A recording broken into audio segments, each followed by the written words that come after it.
Today on Morecambe Bay Drones, we take a look at the environmental impact of the project on the wildlife around Morecambe Bay and look in detail at how birds may be affected by drones.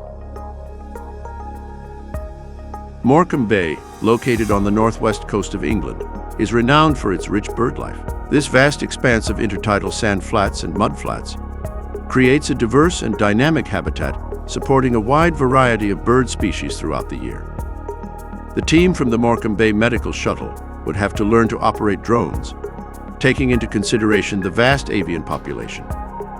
Morecambe Bay is designated on the EAIS bird concentration charts, ENR 6-76 and 6-78, as being an area with concentrations of birds all year round. During the winter months, Morecambe Bay becomes a critical feeding ground for numerous migratory birds. Large flocks of wading birds, such as oystercatchers, knot, dunlin, and redshanks, are a common sight. In spring and summer, Morecambe Bay's bird population changes as many species arrive to breed.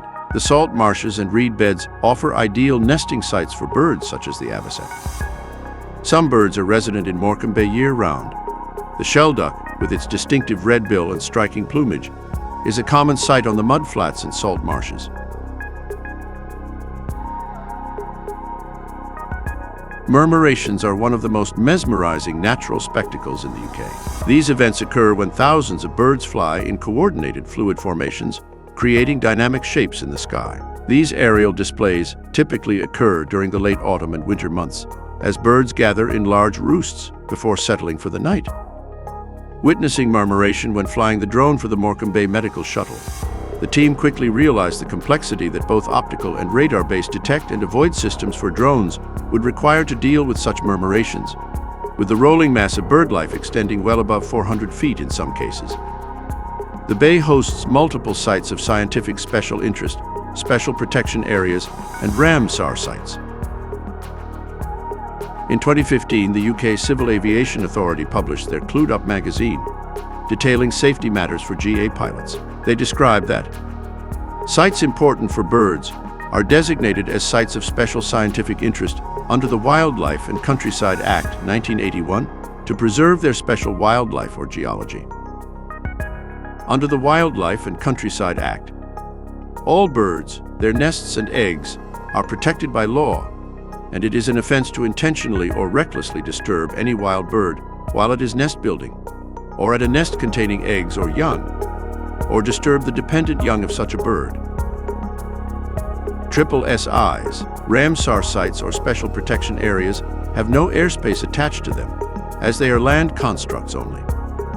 Technically, flight may be conducted at any level in accordance with air law, but a drone flying at low level risks recklessly disturbing the wildlife, leaving the pilot open to prosecution under the Wildlife and Countryside Act.